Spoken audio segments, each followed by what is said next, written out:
Hello and welcome to another draft video here. This is episode number 14. We're looking at a Kaldheim traditional draft submitted by our friend FoughtFoosInWW2. Thank you so much for the submission. Looking forward to getting into this one. We don't have a result for this draft yet, so I'm not sure if this 01 at the top is actually correct or not. I don't know how 17 Lands tracks that midway through the draft, so let's assume that this is an completely unknown result here. So we're starting off with Vargoth Blood Sky Sire. We don't have the rest of the pack, unfortunately, due to the arena logs. 3 mana, 2/3 Death Touch is a solid stat line. Boast is pretty nice. You're going to get to put a creature on top of your deck when you attack with this. So your opponent's going to feel like they have to block, and this is going to trade for whatever they block with. So I do like this as a first pick. I think you're taking it over... I wonder if you're taking it over Packmate, Demon Bolt. Yeah, that's tough. That's tough. Black is weak enough that I might start with Packmate over this, but I think over most of the other commons, you would just take Vargoth. So I think this makes sense to me as a first pick. On to pick 2. We've got a Shimmerdrift Veil we could grab to have good fixing for the rest of the draft. And I mean, if you want to go hard into black-red aggro, I could see taking Frenzied Raider, but there's just not quite enough boast that this really ever gets going. So I think I would not take it here. I'd look to wheel it, stay open, see what happens kind of thing. We could take Run Amok as well if we wanted to lean into aggro. I think that black-red aggro is a little underdrafted right now. Trample and Death Touch is quite good too. They block with their 3/3 on this, and you go Run Amok. You get to deal 4 to them and kill their creature because you just deal the 1 Death Touch and the trample goes over. That can also kill people out of nowhere too, so not to be overlooked there. And then there's Tormentor's Helm as well, which looks good in a low curve aggro deck. I think I just take Shimmerdrift Veil here though. Stay open, see what happens. FoughtFoos agrees. Nice pickup. And pick 3. We could take Tuscary Firewalker as a good red aggro card. We could take a Glittering Frost as a stay open kind of card. Or I don't think I'm interested in any of these black cards really. Kennel Master's not bad, but I think if we're going to end up black, it's probably going to be like red-black. Like black's going to be our secondary color. So I'm like, for whatever reason, I'm more inclined to move into red here than I am to continue taking black cards for whatever that says. But I think that's tough. You know, you take Glittering Frost this early, you're giving up a good aggro card. Or if you are valuing Kennel Master as a good black aggro card, you're giving that up potentially. On speculating on Snow being open. We could take Volatile Fjord here, speculate on Snow. My honest opinion is I think I would take Tuscary Firewalker here. FoughtFoos goes with the land. So strategy being, if there's nothing really jumping out at you, which this pack is all pretty close in power level, just take the Snow land and take the payoffs later. I think what the problem is becoming with this strategy in this format is that there's not enough great Snow payoffs that it makes it worth it to do this anymore. Like Avalanche Caller is the best of them, and you don't need that many Snowlands to make it work. So people are going to take that pick 1, pick 2, and just try to cobble together enough Snowlands to make it happen. Spirit of the Alder Guard is another great one, but again, if that's searching up a Snowland for you, it's a 4 mana 2/4 most of the time that drew you a land, which is great. Or the upside is it's like a 4/5/4 that drew you a land, which is insane. But people are going to be taking those best Snow payoffs early. The lesser Snow payoffs, the Priests, the Icehide Trolls that require you to have a ton of lands, you have to spend a ton of picks on a ton of lands, and then if you don't end up getting those or you don't end up getting enough lands, they become really, really finicky. Whereas you could just take a card like Tuscary Firewalker, start building an aggro deck, and you've got a strong card in the deck for you. I'm not saying this is not a correct pick. I'm just saying what I've seen sort of as the format's developed is that this strategy of just take all the Snowlands has become a little bit less viable because people have recognized that Avalanche Caller, Bergstrider, Spirit of the Elderguard are, some of the top snow payoffs. Icebind Pillar. You can take these, run them with 3 or 4 snowlands, and still be doing okay.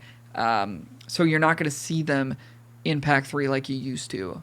But on to pick 4. Looking at Yaramir Lake is actually probably the best of these uncommon tap lands. I've really had a lot of success with this one. Rare dual land, if we want to stay open to our colors. It's on color with our rare, which is nice. Green is a strong color in this format, so being able to pair black with green in some kind of aggressive deck would be nice, or just being able to have an option in a 5-color deck would be pretty nice. So I could see just taking the dual land here.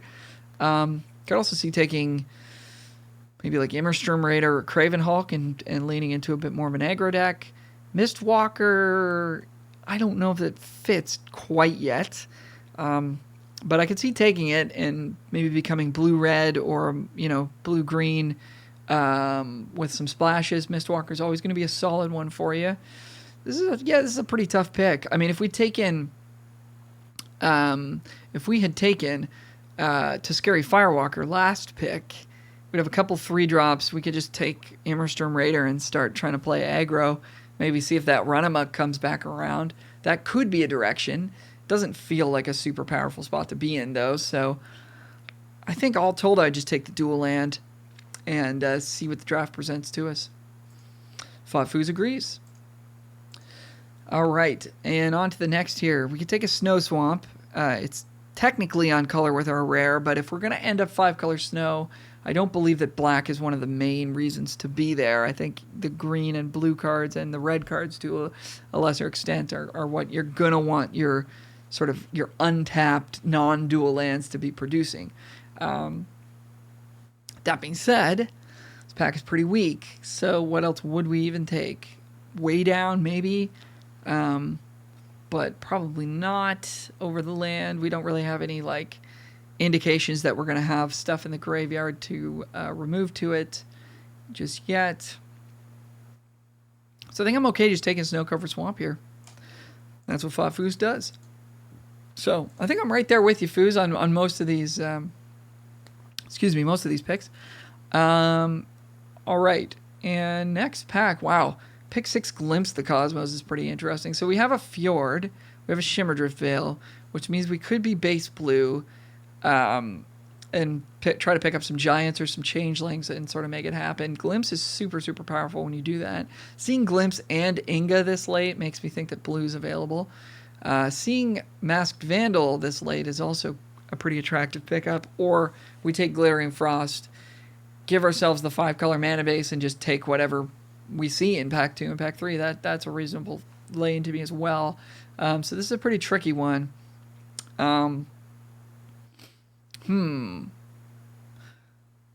Yeah, this is a tough pick, and I think that this pick is pretty important. I think this is going to send us in a direction potentially from here. So, you don't know what you're going to see, but that Mistwalker came around. I'm drawn to Glimpse for whatever reason. My gut is saying take Glimpse. We don't have any snow payoffs yet. I can't remember if we saw any priests go by or anything. It doesn't look like we did. Obviously, I would have to know this as I'm drafting, not being able to go back and look. But I guess you could have your 17 lands open as you're drafting and see what was in the previous packs. That might be a good strategy. I'm reading this as a blue signal, and I think I'm taking Glimpse here. FoughtFoos takes Inga. I think I'm on Glimpse over Inga, personally. I think Inga is good. I think Glimpse is more powerful. I think you're going to find a Changeling or two or a Giant or two, and you're going to make this work. But I am with you on the fact that I believe that blue is going to be open from this direction, so we're going to maybe see a couple other nice ones this pack, and then see some nice ones in pack 3. I like it. I like the color choice. I would just take Glimpse over Inga there. Okay, on to pick 7. Kind of a bunch of nothing. I guess we're just taking Augury Raven. It's still a solid card, and I like that we're moving into blue, because blue is a solid color in this format. Ooh, Snow Swamp. I don't know that that's congruent with taking Inga and thinking that blue is open and then passing Raven. I know Raven gets the hate and it's not, it's not in the top 3 blue commons, but it's still like it's got the power level of a top common in a different set or a different scenario, right? Like this is still a 3/3 flyer for 4 that smooths out your curve. I like this card enough that I would take it here. I get that Bergstrider and Behold the Multiverse and Mistwalker are all better than it, but I still think it's a pretty solid card. I don't think we have any reasons to care about Snow at the moment, and if this was a dual land, I might consider taking it here, but as an untapped land that only makes black, how likely are we to play black? I mean, our mana base is kind of telling us to play black, but our cards, am I committing to a black mana base to play Varragoth? Not necessarily, and probably not in some kind of a 5-color deck. I think this is going to shine the most in a more aggressive deck. So I think I'm on Augury Raven here. Our wheel, we take way down. If we had taken Glimpse, I would take Lityara Kinseekers here as a changeling that can enable that. And it's like a solid blocker and is going to open us up to play Blue-Red Giants. We don't really know what other colors open at this point. Wheeling Dwarven Reinforcements suggests that maybe red is a direction too for us eventually. Like we can maybe expect to see it in pack 3. That being said, I like Way Down as a card. Still think I would just take Kinseekers here, though. I'm not convinced that we're going to end up black, and I don't put enough stock into this rare that I want to play Way Down. We just don't have anything to, and we don't have any fodder for it. I think I'd be on Kinseekers, even though we didn't take Glimpse. If we took Glimpse, I would 100% take Kinseekers here. Continuing on here, we pick up a Snow land.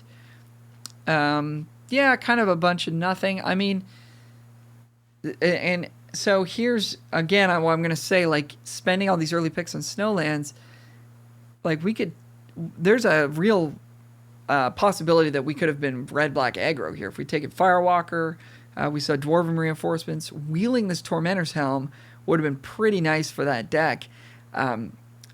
It's not really an option for us here because we don't have we don't have any creatures, right? And it's like, so I think this pick is correct. I just want to point out that, like, staying open by taking the lands isn't necessarily staying open because we're actually closed out of taking and capitalizing on this late aggro card because, taking the lands is actually kind of forcing us into the opposite direction of trying to play 5-color.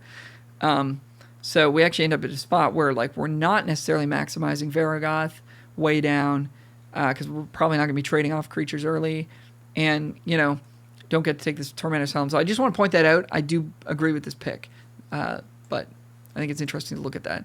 Okay, oh my gosh, Run Amok wheels, Tormentor's Helm wheels, and remember we were looking at Run Amok thinking that'd be a good pair with Varragoth. I would take it at this point. We've got Way Down, we've got Varragoth. I don't see a world where we're playing Story Seeker. And, red looks open from this direction. So, like, even if we don't end up black-red, maybe we end up blue-red Giants or something, if we'd taken Kinseekers, it would make a little bit more sense. But, like, yeah, I think the Run Amok would have played well in the black-red aggro deck or the blue-red kind of Giants deck that seemed to be coming together for a split second there. I could also see an argument for Run Ashore. Like, we're looking like we want to be a slow deck. Run Ashore can sort of get you back into a game that you're falling behind. I just don't see any world where Story Seeker makes our deck. Coming around here, Notvold Slumber Mound. I mean, I don't think we have the green to support this. I think for any of these dual land, uncommon sacrifice lands, unless you're in Sealed, where the format's quite a bit slower and you've got the fixing, I think you really want to be, like, dedicated to the color pair of this land to really make it work, or be truly a multicolor deck, which is going to be base green, which we are not. So I would not be taking this here. I'd be taking Kennel Master or maybe even Fearless Pup. I mean, we've passed enough red now that I think maybe red has sailed, but there certainly was a red-black aggro path that we could have taken. Kennel Master here still makes sense to me. Solid creature for us. It's pretty good with Vargoth. Makes it indestructible. Lets you get in, get that free boast. We still have outs to be aggro. I just don't think, again, I think this is 0% to make our deck. Pick 12. Wheel of Mirror Lake. Again, there's a Craven Hulk here for the black-red side. So I think there was a real cool black-red lane we could have taken. Are we taking it here? Maybe. I mean, we need creatures really badly, and these uncommon lands are going to be so hard to activate. I think we just take Craven Hulk here and try to shore up our creature count. And then here, Dread Rider, sure. I mean, makes sense. If we take Craven Hulk, we could take Fearless Pup. Like, we've got way down. We could still try to bring together some kind of red-based aggro deck. Red is a pretty deep color. It seems like it's flowing from the right. And I think if we're going to try to salvage this draft, I think we take it here. I mean, not that we're completely train wrecked here, but we've got a bit of a 5-color mana base going here. Ish. I mean, we've got realistically, see, the thing that's confusing in this format is you see these uncommon lands. These are not fixing, right? So looking at a glance, I'm like, oh, we got a lot of fixing, but we actually just have a green-white land, a black-green land, a Shimmered Vale, and a Fjord. So we're not really in a spot where we can just take all the powerful cards in Pack 2. But, I mean, I guess there's still a chance that we end up in that spot, which is why I think a couple of these untapped Snowland picks, are kind of hurting us at this point. But I think we take Fearless Pup here and say maybe we end up aggro, or maybe we end up 5-color. I don't think Dread Rider makes the cut in most decks. Run ashore, sure. Sounds good. Provoke the Trolls. Wow, so red. Again, super open. So let's keep this in mind. Heading into Pack 3, I think we're going to get hooked up into red in Pack 3. All right, Pack 2. Nice. All right, Redain, super powerful. The shield side of this is just absurd. It doesn't make any sense. I think it's a card that I don't think they should have made because it's just super frustrating to play against. But if you play the shield, you can pretty much count on your opponents just messing up enough that it gets you a ton of value. I think the shield is super, super powerful. Is it worth picking up here over Icebind Pillar? That's tough. I mean, we've got a lot of snow mana. Icebind Pillar likes that. We've got a blue card we're interested in playing. Or we take something like Frostbite, knowing that red was open from our right, try to build up enough red that we can sort of put an aggro deck together. Yeesh. Given what the rest of our pile looks like, I think it's either Icebind Pillar and just hope that some kind of a multicolor deck comes together, or take Frostbite, cut red as hard as possible this pack, and get hooked up in Pack 3 might be the way I would want to take this. But I do understand that taking Icebind Pillar here lets us sort of play all of these snowlands that we've picked. But it feels like Icebind Pillar is going to send us in this weird, kind of multicolor, kind of just not quite getting there kind of deck. And I think I want to take Frostbite here. Cut red as hard as we can, get hooked up in Pack 3. And FoughtFoos goes with Redain. So like I said, the shield is super good, right? So if we get a little bit lucky this draft and we can support black and white, I guess we've got a white 2-drop, so maybe we end up black-white. We're not really going to care about snow per se, but having a shield is really nice. Maybe we can make that happen. But did we see much white in Pack 1? Not really, right? Did we see any black in Pack 1? Not really. We saw a ton of red. So I think we really have to keep our mind set on what do we see in Pack 1 and try to lean towards that. So I do think I'd be on Frostbite here. Whoops. Okay, so we see an Avalanche Color in pack 2, so that's a nice pickup for us. We've got enough Snowlands to make it work. We've got a couple of blue cards. So if we take this Avalanche Color here, we're gonna, and I think we do. I think the red train has left the station. Although on my route, I would take Demon Bolt here and try to make that happen. But we see Avalanche Color, sigh of relief. Okay, so now we know what we're trying to do, kind of. We're trying to play like a blue deck that's maybe splashing, well, definitely going to splash the shield, probably playing black, and we need to pick up the mana fixing that's going to allow for that, but really, more than that, we need to pick up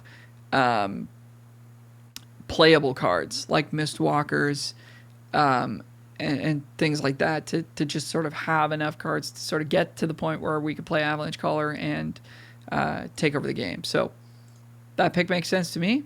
On to pick 3. And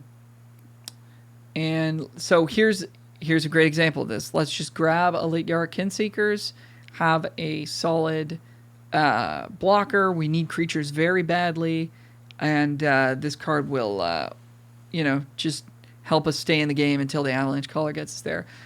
Rune is okay, but until we have more creatures, I'm not convinced that Rune's where we want to be. So I would be on Kinseekers here.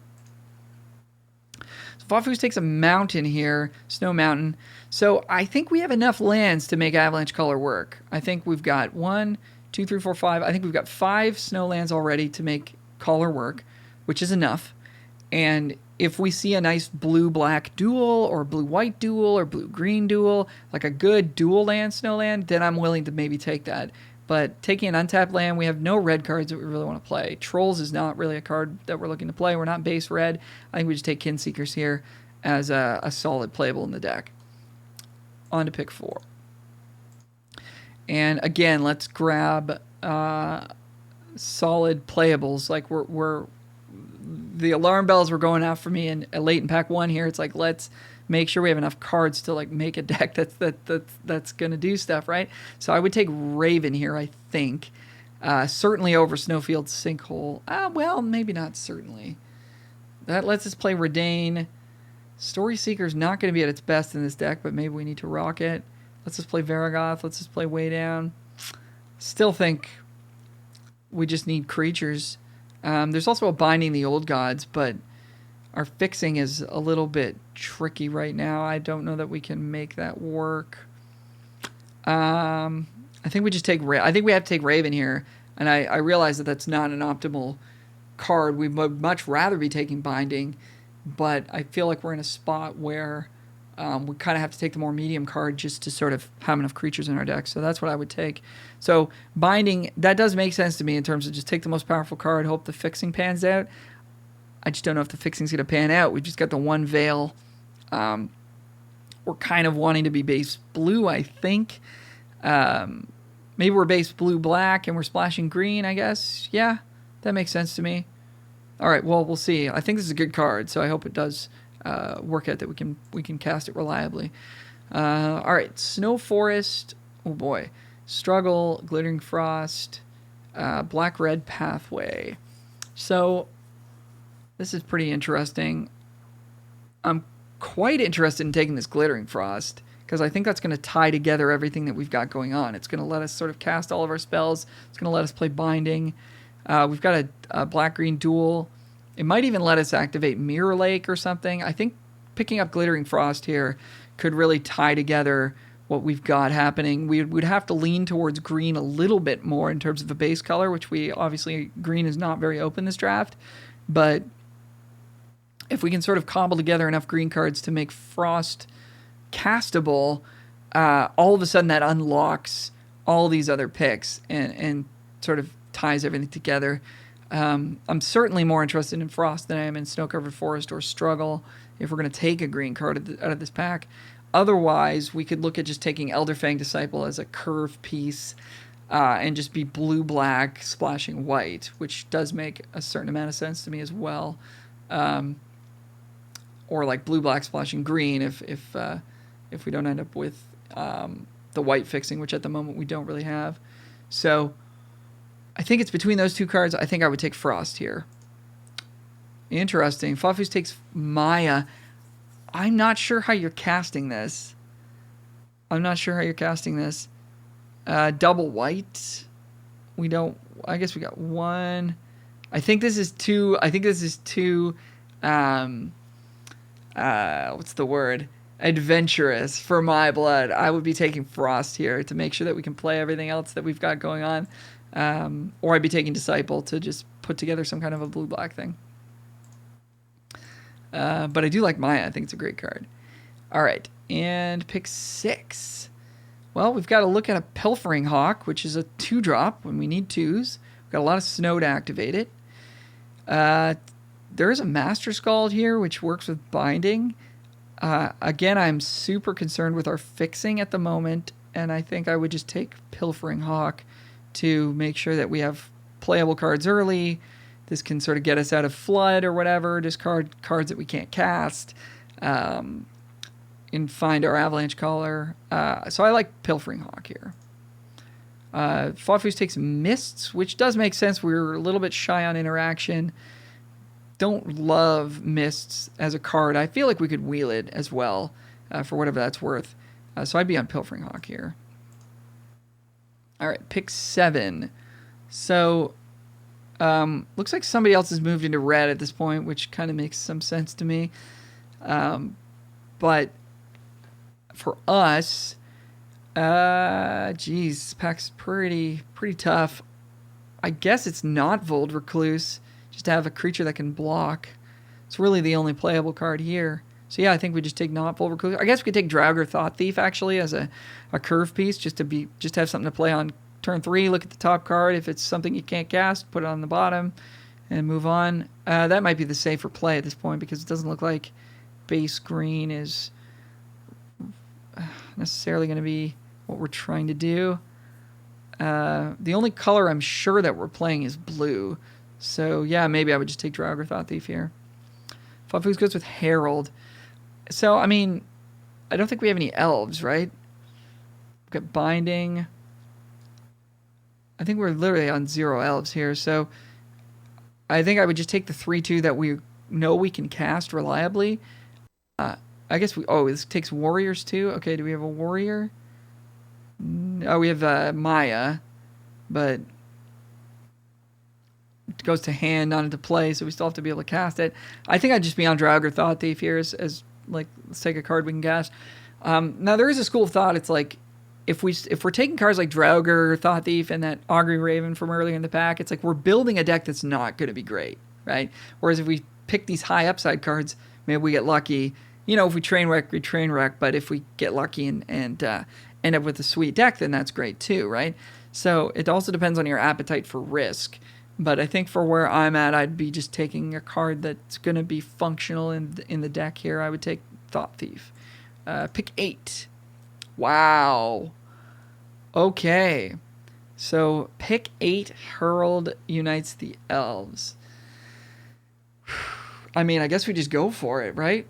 This gives us a direction. We've got Binding. We've got Herald himself. We have 0 elves, but we have a good black 3-drop here. We've got a Way Down. We've got a dual land.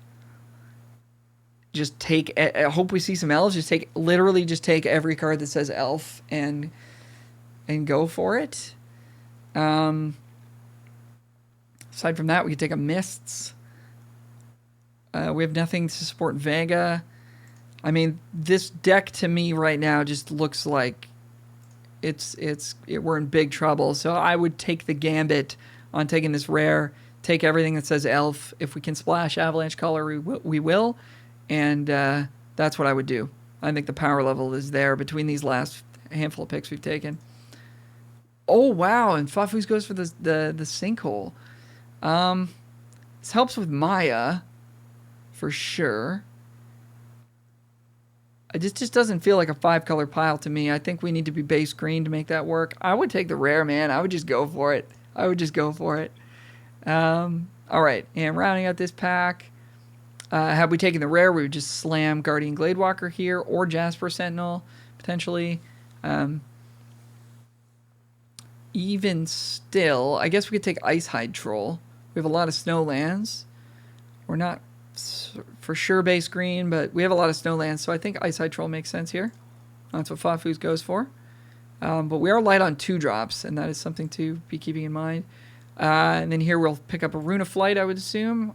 Yeah, I don't love taking the red-white duel here. I don't know that we have really any red or white cards that we're super interested in playing. I guess Maya is one of them. Are we becoming like a... Are we looking at this as a base white deck? With the shield, the Maya, the black cards, and then maybe we're trying to splash green or something, but we really want to play Avalanche Caller. It's still our best card. I think I'd just take Rune of Flight here. Give ourselves some velocity. And we don't need any more snow for snow count reasons. We have no reason to splash red. In my world, I don't think I'm playing Maya, so I think I'd be on Rune here. Brine Barrow Intruder, sure. I mean, we need early plays and ways to interact. That makes some sense to me. I could see also taking Raise the Draugr, but we're pretty light on creatures. So I could also see taking Axeguard Braggart, actually, given that we just sort of invested further into white, taking that meadow, meaning that we're trying to play Maya. Braggart's like a solid enough creature. I think we just need solid creatures. We just need a solid direction. I think that's what we've been looking for all draft long, is like a solid direction to take this deck in.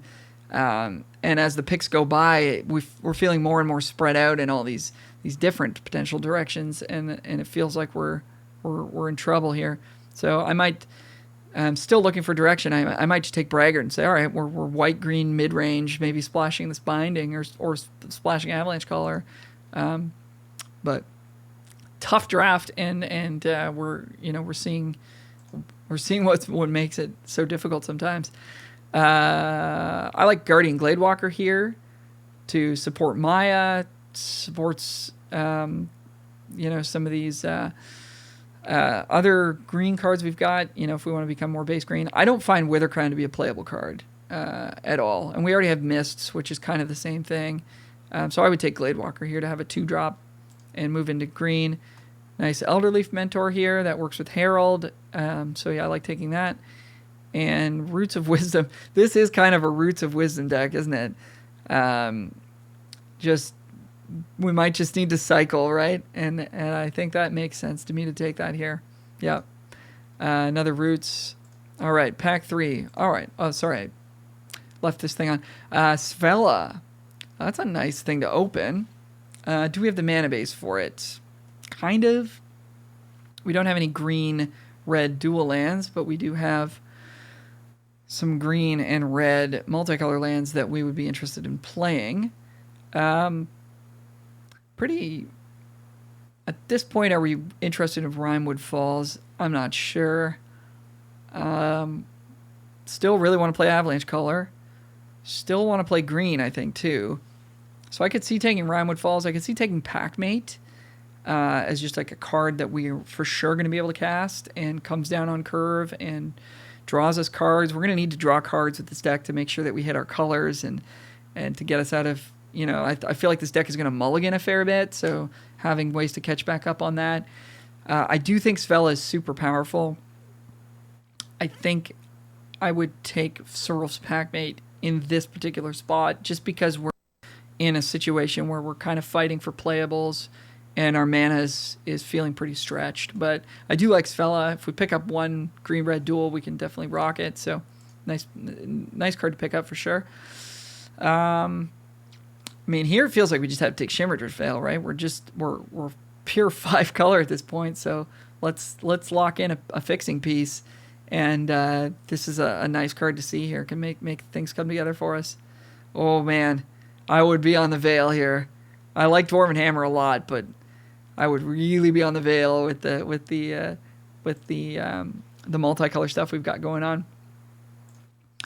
Pick 3. There's a green-red duel to tie things together a little bit for us. Yeah, I mean, we just picked up a Hammer. We've got a Svella. We've got a Provoke. These are all cards that we can put in our deck. So I think we take the Highland Forest to make it easier to cast those cards. Yeah, I think we're on different wavelengths, unfortunately, on this draft. I would have, yeah, I would have taken the forest to try and play all these sweet red cards we just picked up. But I do recognize that we need 2-drops.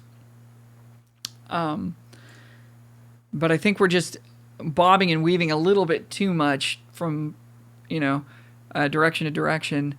Because now it's like, okay, we're a white-based aggro deck, but we just took 2 red mid-range cards. And the only card that's pulling me into white here is Redain. So I would have been on Highland Forest. There's also a Tundra Fumarole, but double red's going to be tough for us. So I think it is Highland Forest here. On to pick 4 here.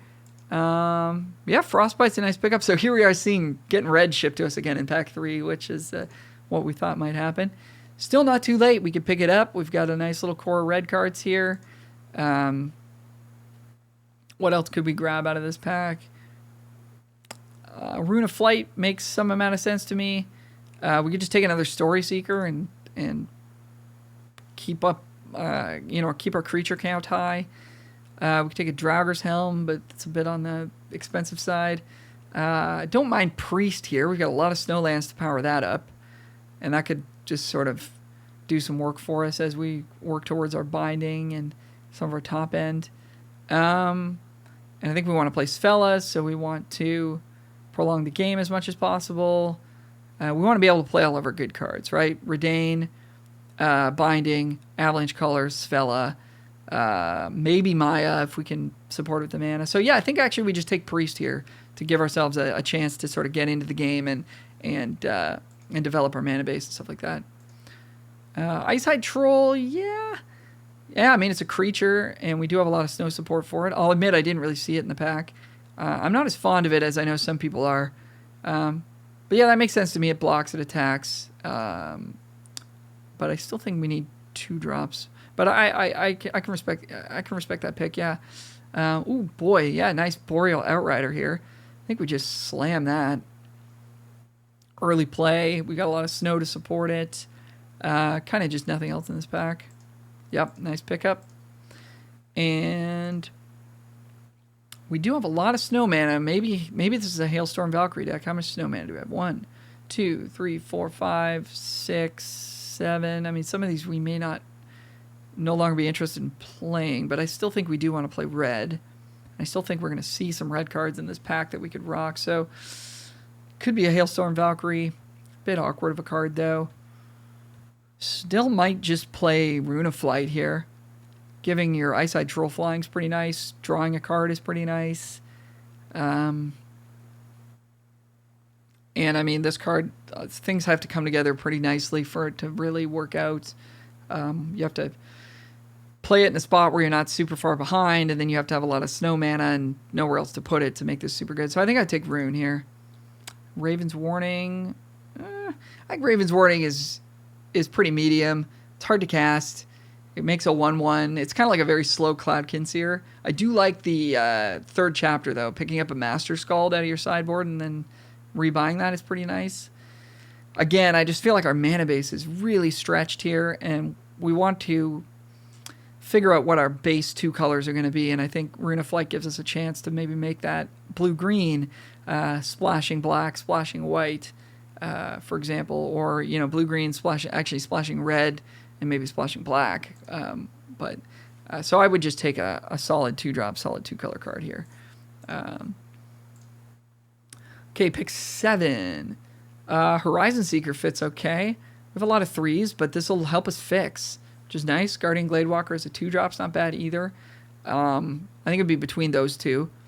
And I think I would take Horizon Seeker, hope the Gladewalker wheels, or we see another good 2-drop, and just give ourselves a chance to find some of these lands to make sure we can cast our cards. So I would be on Horizon Seeker here. Over the Floodplain, which I just don't think we need any more snow lands at this point. We've got a lot. And I mean, if you're thinking of white as a main color, splashing blue, I guess white-green is still a thing with Maya.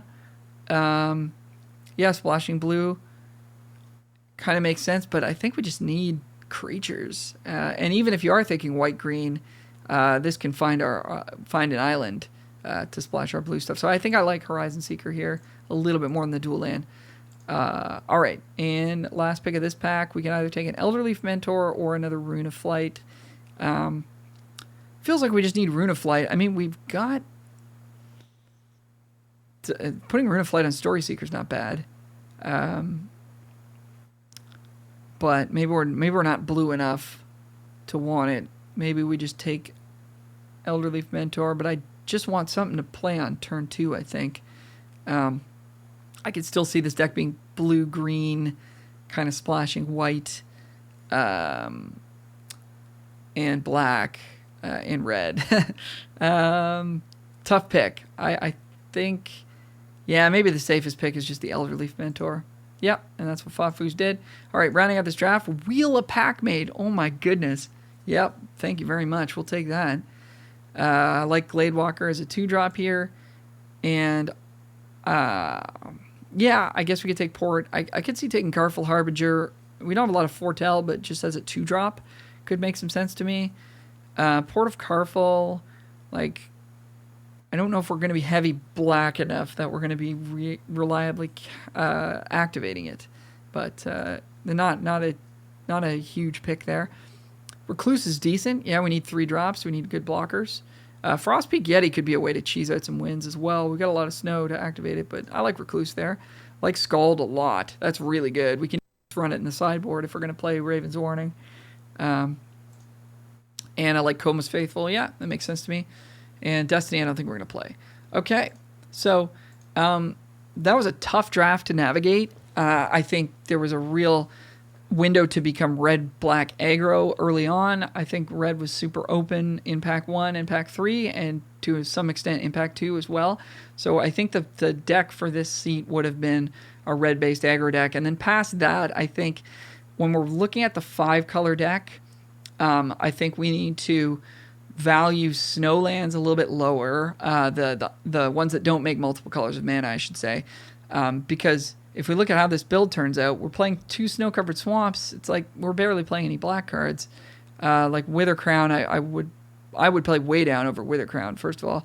And then, you know, maybe we get Coma's Faithful in there over Herald as a 3-drop. You know, the lifelink I think is going to be nice. But, you know, these could have been, you know, actual creatures that we could have put in our deck. So I would be, you know, looking there to maybe drop those in our pick order a bit, the snow-covered basics. And then from there, it's like when we're building the 5-color deck, we got to find 2 colors that are going to be our main sort of colors that we're working with. So green-blue, for example, or green-red splashing some other stuff, or green-black splashing some other stuff. Whereas here, we're like, you know, in our 2-drop slot, we're Avalanche Color is a reasonable late-game splash, but like green-white, I guess is what we're calling our main colors. And then in our 3-drop slot, we've got black, white, and red, and blue. So it becomes difficult to sort of set up a mana base that's going to be reliably casting this. I feel much more comfortable when I've got, like, you know, 5 or 6 2-drops in my main colors. And then, you know, maybe a 4 or 5-drop in red or whatever. And a 4 or 5-drop in blue that we're splashing or something, or an Avalanche Color that we're not considering to be a 2-drop. But at that point, we still need to have a lot of 2-drops to sort of get going earlier in the game, you know? So, yeah, I like how we turned out base green. That makes a lot of sense to me. And then it's just figuring out what our second color is, which I think looks like it is white at this point. And, you know, then it's like, are we going to bother with black? I could see cutting black altogether just to make our deck a bit more solid. We're a little bit tough on you know, other playables to bring in, though. I think we could be playing Provoke the Trolls. It's a removal spell. It doesn't have a ton of synergy with our creatures, but it is a removal spell, and we're already playing red. So, you know, maybe we lose Herald, Wither Crown, we bring in Provoke, we lose Varragoth, maybe we just splash Binding, and maybe, you know, we have to play a Roots of Wisdom or 2 just to sort of curve out. But, like, our green-white package isn't all that bad, right? Double Story Seeker, Gladewalker to pump them, Boreal to pump them, just a solid curve of creatures, and then Maya as a pretty powerful 2-color uncommon. So I think if I were to change this build up a little bit, I would cut Wither Crown, I would cut Varragoth, I would cut Herald, and I would bring in Provoke, Roots, and maybe like Mists or the second Roots, I guess. Although maybe Raven's Warning, it's tough. It's tough. Maybe Coma's Faithful as well could come in over something like Wither Crown. Wither Crown's kind of a standout to me. It's like a card I'm not really looking to play. Anyways, I hope this was super helpful. This was a real tough draft, and it was a good one to go over. So thank you so much to FoughtFoos for submitting this one. I hope the deck does well for you, and best of luck with it. If you would like to submit a draft log for me to look at on one of these videos, just leave a link in the comments below, or submit it to my Discord channel, which is linked in the description. You can click like if you really like this video, and click subscribe to never miss another draft vlog again. We look at these every day, so stay up to date on the format. Click subscribe. You can find me on Twitch, twitch.tv/AlRowMusic. Thank you so much for watching. See you next time. Bye for now.